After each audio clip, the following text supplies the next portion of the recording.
Hello.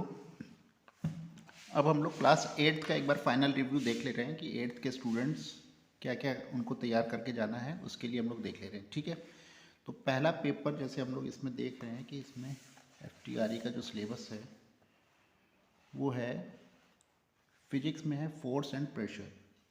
तो इस पे मैक्सिमम क्वेश्चन आए हुए हैं force of pressure and friction पे। ठीक है, इलेक्ट्रिक करंट के काफ़ी बेसिक क्वेश्चंस हैं, बहुत ज़्यादा टफ क्वेश्चंस नहीं है, और नेचुरल फिनोमेना पे भी ज़्यादा नहीं है। तो इस पे आप लोग ज़्यादा फोकस कर रहे हैं। ठीक है, और यहाँ पे आप मेटल्स और नॉन मेटल्स पे ज़्यादा फोकस करेंगे। ठीक है, इन दो चीज़ों पे तो आपको ज़्यादा फोकस करके जाना है। प्लस बायो में जो चैप्टर नज़र आ रहा है वो है सेल स्ट्रक्चर एंड फंक्शन। ठीक है, ये आप लोग अपनी रेफरेंस बुक से भी कर लेंगे तो आपका ये काम हो जाएगा। यहाँ पे क्या है, क्यूब्स और स्क्वायर रूट्स पे ज़्यादा फोकस करके जाना होगा आपको। ठीक है, बाकी तो इतना नहीं है, बाकी पार्ट सिंपल है। Square and square roots, cube and cube roots and exponents, ये तीन चैप्टर आपको मैथ्स पे ज़्यादा फोकस करना है। और इधर ये तीन चैप्टर्स, दो चैप्टर इधर और दो चैप्टर इधर। ठीक है, तो एक बार हम लोग इसको देख लेते हैं कि क्या क्या चीज़ों की ज़रूरत पड़ेगी। जो आपका पहला पेपर होगा IQ का। ठीक है, तो IQ के अंदर क्या करना पड़ेगा, IQ में आपको जो क्लास नाइन्थ का IQ का पेपर है उसको आप सॉल्व कर सकते हैं। ठीक है, ऑलमोस्ट वो सेम ही है। और सेवन्थ का भी IQ का पेपर मैंने डाल रखा है, तो सेवन्थ का IQ का पेपर देख लीजिए, एट्थ का देख लीजिए, और नाइन्थ का IQ का पेपर देख लीजिए। तो IQ का पेपर आपका इससे अच्छा तैयार हो जाएगा। बाकी मुझे नहीं लगता और ज़्यादा IQ आपको देखने की ज़रूरत है। तो आप एक बार 24 दिसंबर का जो IQ का पेपर हुआ है, क्लास 7, क्लास 8 और क्लास 9 का IQ, इसका सॉल्यूशन आप देख के जाइए। ठीक है, मैंने सॉल्यूशन डाल रखा है, सॉल्यूशन देख लीजिए तो आपका IQ काफ़ी अच्छा प्रिपेयर हो जाएगा। फिर उसके बाद मेटल्स एंड नॉन मेटल्स में आ जाते हैं। तो मेटल्स नॉन मेटल्स में आपको एक चीज़ ध्यान रखनी होगी, जो मेटल सबसे ऊपर है वो सबसे ज़्यादा हाईली रिएक्टिव होते हैं। ठीक है, और जो मेटल्स नीचे होते हैं वो लो रिएक्टिव होते हैं, यानी कि जो ये कम मैटर क्या होते हैं, बहुत कमज़ोर होते हैं, और ये हमें अर्थ में डायरेक्ट ऐसे ही मिल जाते हैं। जितने ज़्यादा हाईली रिएक्टिव होंगे वो किसी ना किसी के साथ रिएक्ट करके और बना लेंगे। ठीक है, तो यहाँ पे ये हम लोग को ध्यान देना होगा कि जैसे मान लीजिए कॉपर है, कॉपर सिल्वर नाइट्रेट के साथ, ठीक है, सिल्वर है, क्या रिएक्शन करेगा, हाँ, अगर ये ऊपर है और ये नीचे है तो ऊपर वाला स्ट्रांग होगा और नीचे वाले को ब्रेक कर देगा, तो ये इसको क्या करेगा, ब्रेक कर देगा और रिएक्शन करेगा। पर अगर यहीं पे दे दिया जाए कॉपर है और कोई एक सॉल्ट बना हुआ है Fe, तो आप देखेंगे आयरन जो है वो ऊपर है और कॉपर उसके नीचे है, तो कॉपर इसको ब्रेक नहीं कर पाएगा क्योंकि ये खुद ही वीक है। तो कोई भी वीक मेटल अपने से स्ट्रॉन्ग मेटल को ब्रेक नहीं कर सकती।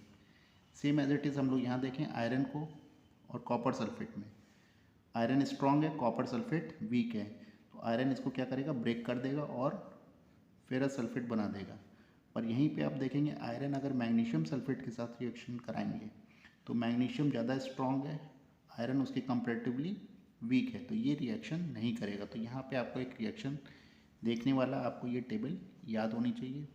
एटलीस्ट मेटल जो है वो एसिड के साथ रिएक्ट करते हैं और हाइड्रोजन गैस बनाते हैं, लेकिन जो भी हाइड्रोजन सीरीज़ के नीचे हैं जैसे कॉपर सिल्वर गोल्ड, ये एसिड के साथ रिएक्ट नहीं करते, इस चीज़ को आप ध्यान रखेंगे।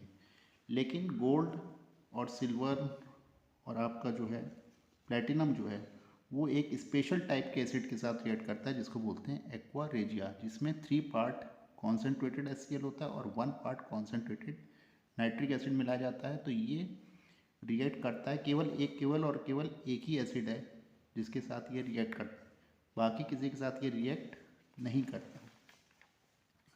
एक्वा रेजिया को एक्सीलेंट ऑक्सीडेंट भी बोलते हैं। ठीक है, कुछ हम एलॉयस के नाम याद कर लेंगे। जैसे ब्रास है, ब्रास कॉपर और जिंक से मिलके बनता है। ब्रॉन्ज कॉपर और एसन से मिलके बन रहा है। सोल्डर जो आता है, डूरेलियम, जर्मेनियम सिल्वर है, German silver, gun metals, bell metals, magnalium, stainless steel, ये आप एक बार देख लीजिए। ये एलॉयस को थोड़ा सा पढ़ लेंगे। और के नाम याद कर लीजिए, और के अंदर कौन कौन से मेटल होते हैं। बॉक्साइट के अंदर Al होता है, हेमेटाइट में आयरन होता है, मैग्नेटाइट में आयरन होता है, जिनसाइट में जिंक होता है, क्यूपराइट में कॉपर है, लिथार्ज में लेड है। ठीक है, इस तरह आप ये एक बार पूरा देख लीजिए।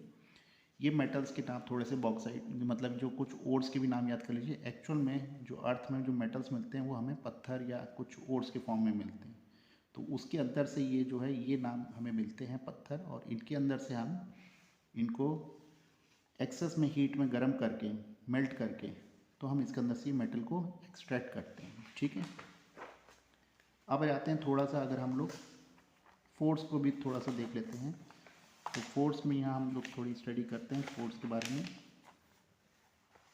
फोर्स क्या होता है? फोर्स होता है मास इनटू एक्सेलरेशन।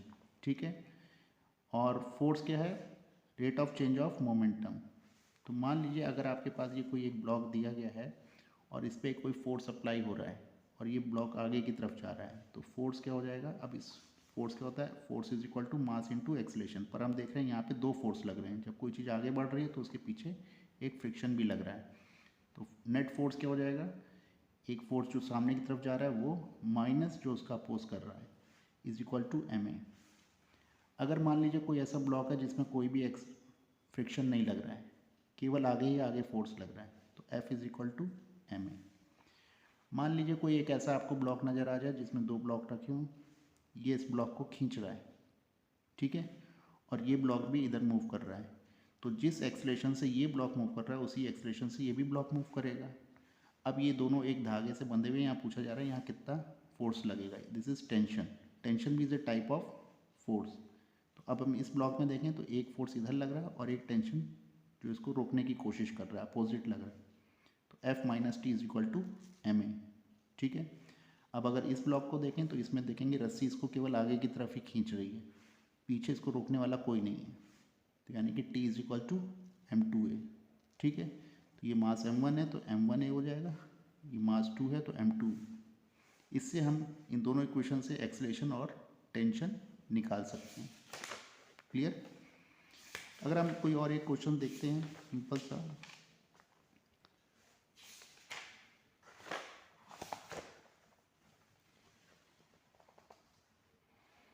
इसको देखते हैं। यहाँ पे हमारे दो ब्लॉक हैं, एक 20 और एक 30। यहाँ पे 100 न्यूटन का इस पर फोर्स लगा है।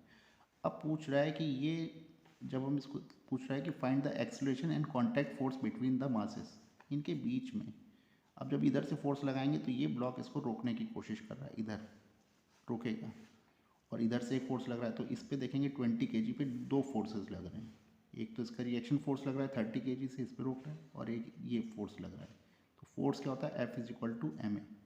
पर इस पर दो फोर्स लग रहे हैं अपोजिट साइड में, तो 100 minus R is equal to M A. तो पहली इक्वेशन हो जाएगी 100 minus R is equal to M कितना है? 20 ए। ठीक है, अब दूसरे ब्लॉक में देखें, यहाँ पे देखेंगे तो ये ब्लॉक इस पे एक फोर्स लगा रहा है, क्योंकि इधर से फोर्स लग रहा है, तो ब्लॉक भी इस दीवार पे इस पे फोर्स लगा रहा है 30 पे। तो कौन सा फोर्स लगा रहा है? एक रिएक्शन फोर्स लगा रहा है। पर जब हम इधर से देखेंगे तो इस ब्लॉक के इधर तो कोई फोर्स लगा ही नहीं है, तो केवल इस पर एक ही फोर्स लग रहा है। तो F is equal to M A से R is equal to 30 A. तो इक्वेशन 1 और इक्वेशन 2 को अगर हम लोग सॉल्व कर लें तो हमें क्या मिल जाएगा? एक्सेलरेशन की वैल्यू मिल जाएगी। पूरा सिस्टम एक एक्सेलरेशन से खिसकता हुआ नजर आएगा। रिएक्शन फोर्स देखें जो इन एक दूसरे की दीवारों पे लगा रहे हैं, तो रिएक्शन फोर्स देखेंगे which is equal to 60 newton. ठीक है, ये हमने इसको सॉल्व कर लें दोनों इक्वेशंस को, और किसकी वैल्यू निकाल दें? आर की। यही हमारा कॉन्टैक्ट फोर्स होगा। पॉइंट क्लियर है? इस टाइप के क्वेश्चंस काफ़ी आए हुए हैं। ठीक है, जहाँ तक मुझे लगता है आप लोग बस केवल 24 दिसंबर का जो पूरा पेपर है उसका पूरा सोल्यूशन एक बार खुद से कर लीजिए, तो मेरे ख्याल से मुझे लगता है आपको सारे फॉर्मूलेज और सब कुछ पूरा एक बार रिवाइज हो जाएगा। मतलब कोई ऐसा नोट्स की मुझे नहीं लग रहा है कि ज़रूरत लग रही है, क्योंकि मैं भी अभी नोट्स बना रहा था तो ऑलमोस्ट सारे ही कॉन्सेप्ट उन्होंने दे दिए हैं। इलेक्ट्रिकल सर्किट पे बिल्कुल ही बेसिक क्वेश्चन पूछे गए हैं, वो जो आपकी रेफरेंस बुक में भी होंगे वो भी उससे भी हो जाएंगे। कोई ऐसा कुछ खास कोई क्वेश्चन मुझे नहीं लगा जो बहुत ज़्यादा एक बार देखने की ज़रूरत हो। ठीक है, अगर हम देख सकते हैं तो थोड़ा सा अगर हम इसको और थोड़ा देखें तो एक बार स्क्वायर रूट की आइडेंटिटी, इसको ये एक आइडेंटिटी आप लोग देख के जा सकते हैं। Under root A plus under root B is equal to under root A under root minus B is equal to A minus B लिख सकते हैं। और एक और आइडेंटिटी है under root A plus under root B multiply under root C plus under root D को हम root A C, root A D, root B C और रूट बी डी लिख सकते हैं। ये दो आपको क्वेश्चन को सॉल्व करने में मदद करेंगे अगर इस टाइप का कोई क्वेश्चन आए तो। मान लीजिए अगर आपके पास कोई ऐसा क्वेश्चन आ गया 2 की पावर x 3 की पावर x, जैसे मैं क्वेश्चन देख रहा था, is equal to 288, find the value of x। तो यहाँ पे आपको ध्यान रखना पड़ेगा जब दो अलग अलग नंबर मल्टीप्लाई हो रहे हो तो इसको भी ऐसी उसी दो नंबरों में आप क्या करेंगे, मल्टीप्लाई करेंगे। हालांकि ये क्वेश्चन आया नहीं था लेकिन मुझे लगता है कि इस टाइप के क्वेश्चन भी पूछे जा सकते हैं। तो ये 2 की पावर में आ सकता है तो ये भी 2 की पावर 5 हो जाएगा और 3 की पावर 2 हो जाएगा। इसको हम इसमें बदल सकते हैं और फिर अलग अलग दोनों को हम क्या कर लें, कंपेयर कर लें, तो हम x की वैल्यू फाइंड कर सकते हैं। अभी तक जो आपके पेपर में आया वो केवल एक ही नंबर आया है, दूसरा नहीं आया है, ठीक है। तो पर मुझे लग रहा है कि 2 नंबर में भी आ सकता है, ठीक है। तो यहाँ पे अब आप लोग क्या समझे कि IQ का पेपर जो आपको करना है तो उसमें आपको क्या करना है, IQ के पेपर के लिए class 7th, class 8th, class 9th का IQ का पेपर करके जाएंगे 24 दिसंबर का पूरा सोल्यूशन। और अगर ये वाला करना है तो 24 दिसंबर का, ठीक है, जो पेपर हुआ है इसको करेंगे, पूरा खुद से सॉल्व करेंगे, नहीं तो फिर सॉल्यूशन देखेंगे। फिर आप पेपर 3 देखेंगे, ठीक है, पेपर 3 का पूरा सॉल्यूशन देखेंगे और फिर इसी तरह आप पेपर 4 को देखेंगे। बस आपको क्या ध्यान रखना है, नेगेटिव मार्किंग से बचना है। ऐसे क्वेश्चन सॉल्व नहीं करने हैं जिसमें माइनस मार्किंग दे रखी हो। माइनस मार्किंग अगर नहीं है, देखिए इसमें भी माइनस मार्किंग है, ठीक है, तो इसको भी ध्यान देना है। और जिनमें माइनस मार्किंग नहीं है उनको तो आप कर सकते हैं, और जिसमें माइनस मार्किंग है उनको आप बहुत जल्दी ट्राई करने की कोशिश ना करिए, क्योंकि एक भी माइनस मार्क आपके रैंक को पीछे ले जा सकता है, ठीक है। तो माइनस मार्क बचने के लिए जब आप बिल्कुल ही कॉन्फिडेंट हों क्वेश्चंस के आंसर्स पे तभी करिए, अपना लॉजिक लगा के आंसर मत दीजिए, ठीक है।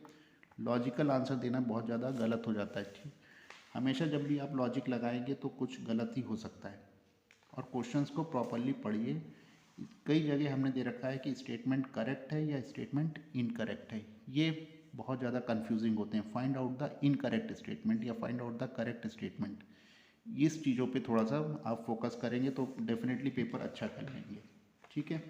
तो पूरा केवल आपको कुछ नहीं करना है, केवल 8th का 24 दिसंबर का पूरा पेपर आप खुद से कर लीजिए, आज रात में ही कर लीजिए तो पूरा आराम से निकल जाएगा। और IQ का पेपर के लिए आपको कोई और एक्स्ट्रा बुक की मुझे नहीं लगता कोई ज़रूरत पड़ने वाली है।